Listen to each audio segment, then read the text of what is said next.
Good morning and welcome to the news on Newday. Today is International Women's Day and we salute all women. My name is Aisha Yakubu Khalid. Coming up in the headlines this morning.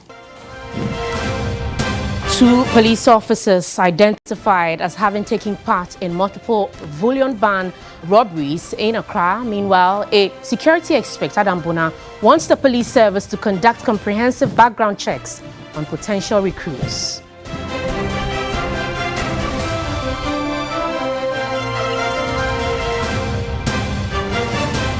Also, oil prices soared to a 13-year high due to Russia-Ukraine crisis.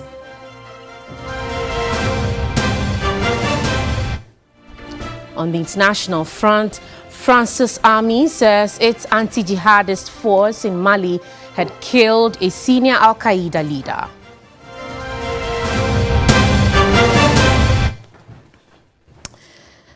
Let's at the details this morning, as it is International Women's Day and women play crucial roles in society, yet their participation at all levels of decision making is very low. On International Women's Day today, we throw the spotlight on one assemblywoman at Ogbojo in the Greater Accra region who has challenged gender stereotype, discrimination and bias against women. Richard Breitado reports. When Gladys Otai-Ado Osei mulled over the idea of venturing into politics, she was not too sure how it would turn out. But once she cut her teeth in the usually male-dominated area, it offered her a lot more. And as time went on, it got better. She is now in her second term as Assemblywoman for the Ogbojo electoral area in the Adentan municipality. I like community work. For now, I am serving the people of Ogbojo, which I've served them from 2015 till now. And I'm still serving. And given the opportunity, I will continue to serve humanity. She does not deny the fact that it is a huge responsibility she carries on her shoulders, with the plethora of challenges facing her communities, from flooding to sanitation and more. But she is happy at least contractors have been on site to provide proper drains here.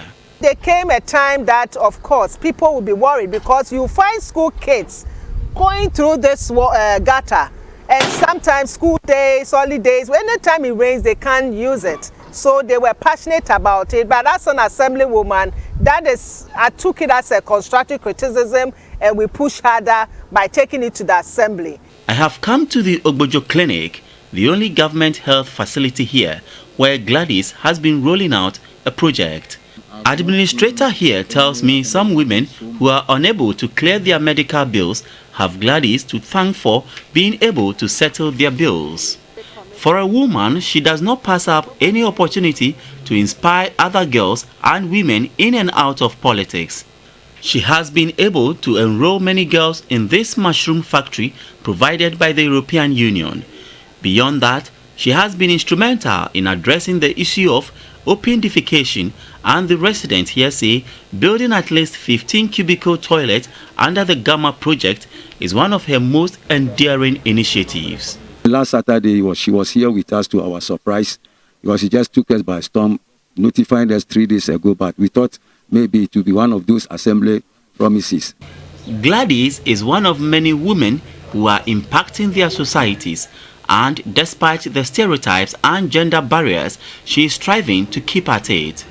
And while she is at it, she hopes to pull other young girls along so together they can break the barriers and biases against women. For the short period that I have been in this community, I have seen many people come to the assemblywoman to complain to her about the challenges in the community and what intervention she has for them. It is the hope of many that, just like Gladys, many more women will get the opportunity to serve their community. Richard Breitado from Ogbojo in Accra. Kudos to all women serving their communities in one way or the other. And the conversation on International Women's Day continues right after the news. But 2 police officers have so far been identified as having taken part in the bullion van robberies that occurred. And it so happened that a release signed by the Director of Police Public Affairs Directorate, Superintendent Alexander Kwekwo indicated preliminary investigations have established the involvement of some policemen in the suspects. The release said the gangs were behind the Kingsway incidents in February, the one at Bachona on the Sprintex Road in March, the Jamestown Adedenkpo robbery, which claimed lives, including that of a police officer in June, all in 2021, and the attempted robbery at North Industrial Area last February. Further investigations are ongoing to bring those found culpable to face justice.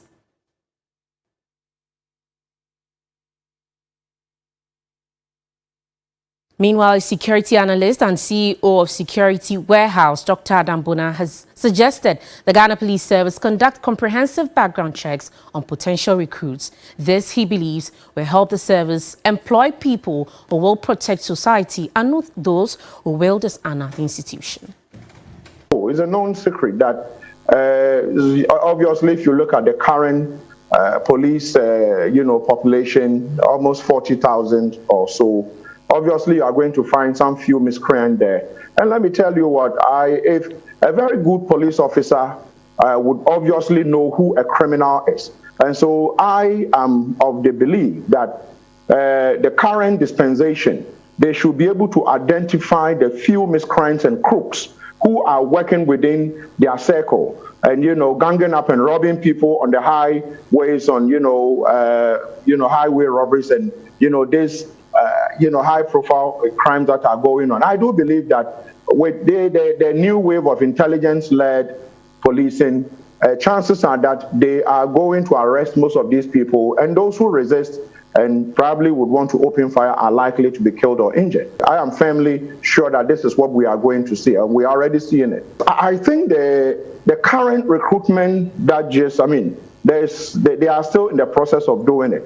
This time around, what I noticed was that as you speak to the politicians, what they say is that, hey, you see the new man there, he will not budge. If you try to push your people on him, he's not going to take it. And I have seen senior politicians who have expressed anger with which, why their people are not getting recruited. And I thought that it means that even though there were rigorous measures in place, now it looks like there's been some improvement. If it continues, I want to believe that it's going to be very difficult to, get a lot of them coming in who are of checkered, characters and all that. But it will be difficult to say you are not going to find one or two slipping through. But when they slip through, some of us expect that the police are mandated to, dig those people out and prosecute them. Still on crime, the police have launched a manhunt for 15 gunmen who attacked the Dakpema Chief's palace in Tamale. 5 people, including the Dakpema Chief, Naba Husseini, sustained injuries and were rushed to the Tamale hospital for treatment. The Dakpema chief is reported to have been hit in the leg when he went out to inquire upon hearing the gunshots. The gunmen, according to eyewitnesses, were in masks when they attacked.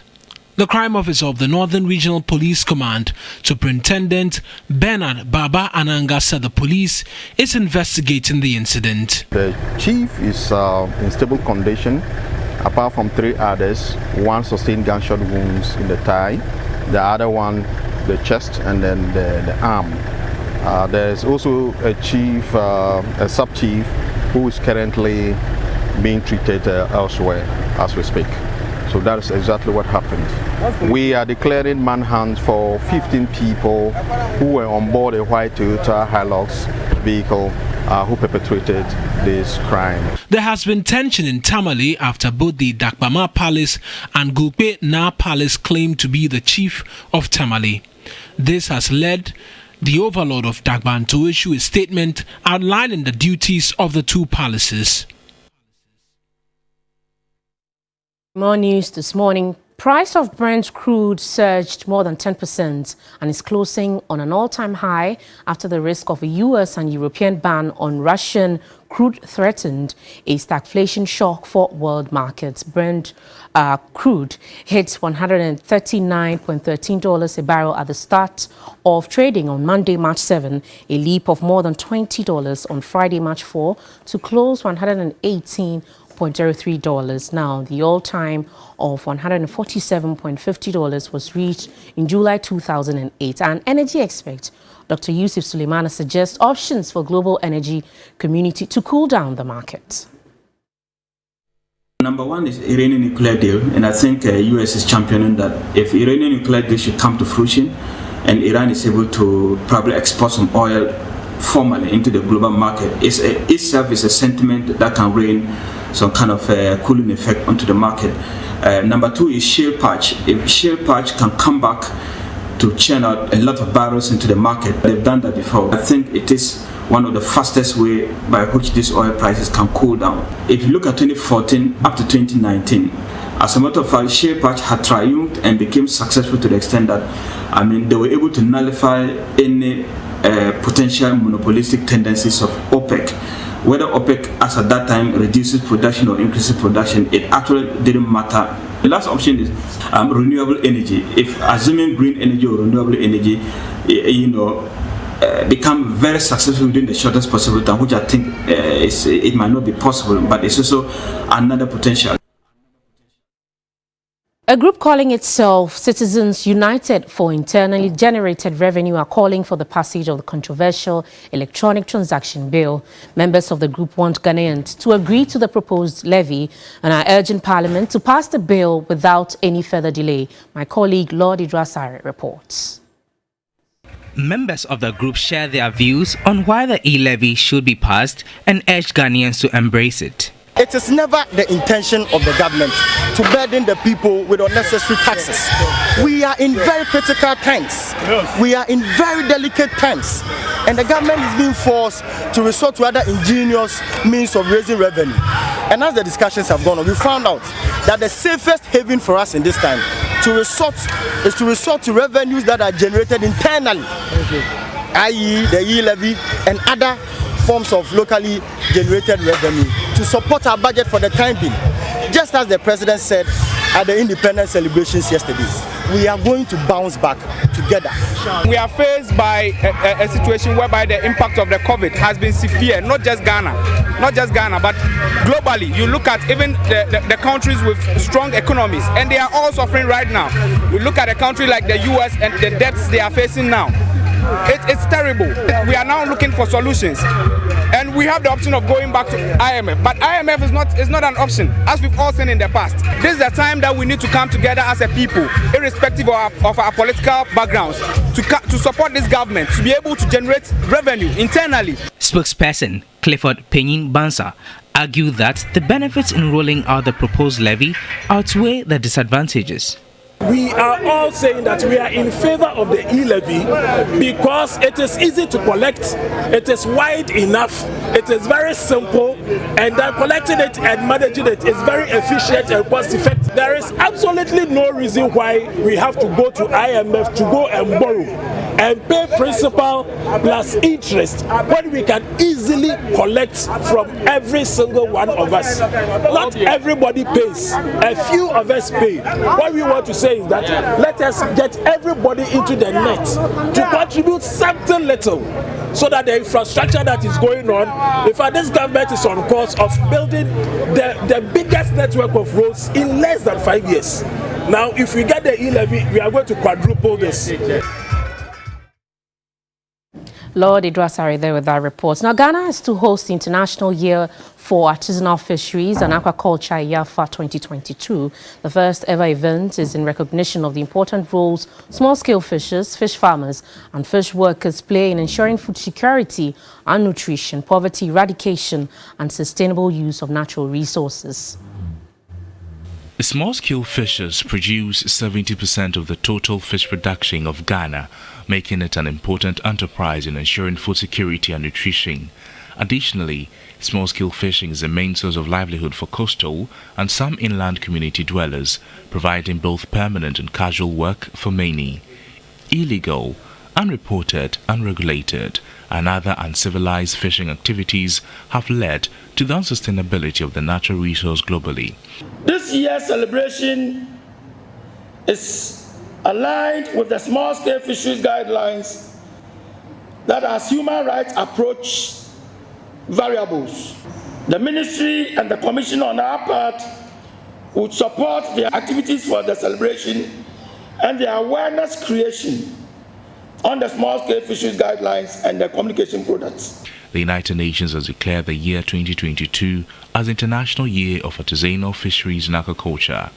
The International Year of Artisanal Fisheries and Agriculture 2022 is an important recognition of the millions of small-scale fishers, fish farmers, and fish workers who provide healthy and nutritious food to billions of people and contribute to achieving zero hunger.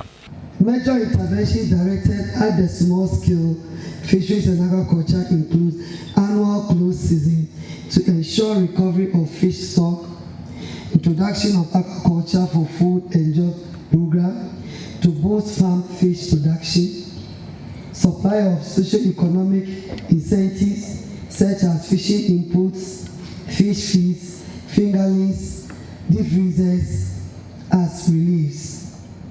The Food and Agriculture Organization, FAO, also launched a voluntary guideline for securing sustainable small-scale fisheries in the context of food security and poverty reduction. I therefore urge all stakeholders to collaborate and implement the small-scale fisheries guidelines for poverty alleviation and socio-economic incentives.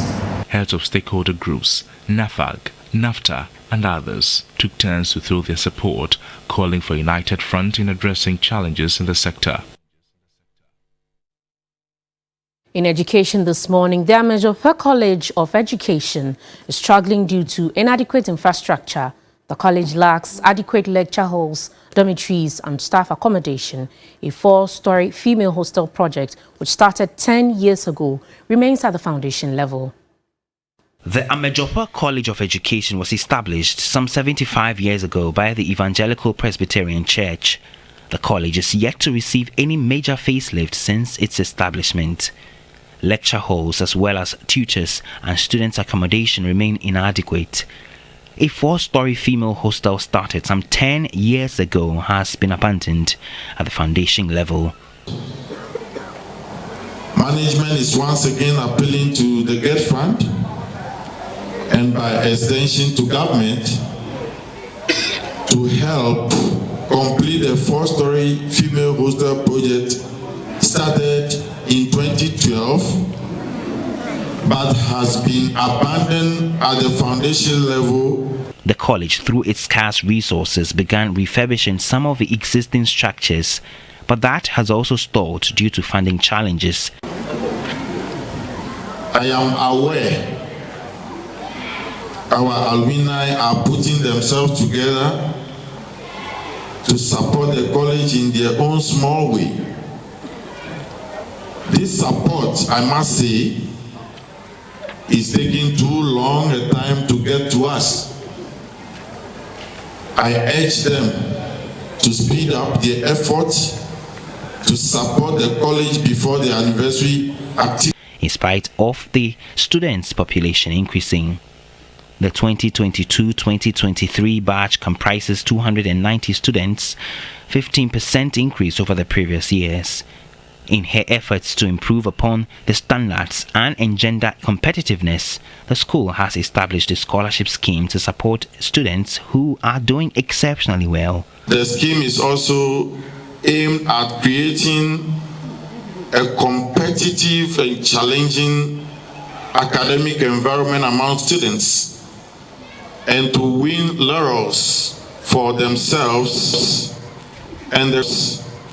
Amejopa is the highest human settlement in Ghana, which is about 677 feet above sea level, with conducive environments for learning.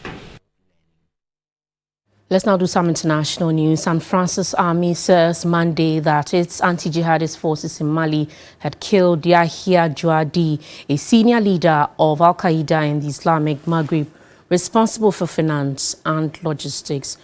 Jouadi, an Algerian, also known as Abu Ammar al-Jazairi, was killed overnight from February 25 to 26, around 160 kilometers north of Timbuktu in central Mali, the army said in a statement. His death once again weakens governance in Mali, it added, calling him a major link in northern Mali and especially the Timbuktu area to Al-Qaeda-aligned GSIM group. A former emir of Al-Qaeda's Libyan operations, Jadi, fled to Mali in 2019 and settled in Timbuktu region, helping organize the group and coordinating supplies, financing and logistics, the army said. It added that he was killed by ground forces supported by Tiger attack, helicopter and 2 drones. France is preparing to redeploy some 2,400 troops away from Mali to other countries in the Sahel region facing cross-border jihadist insurgencies after falling out with the military junta in Bamako.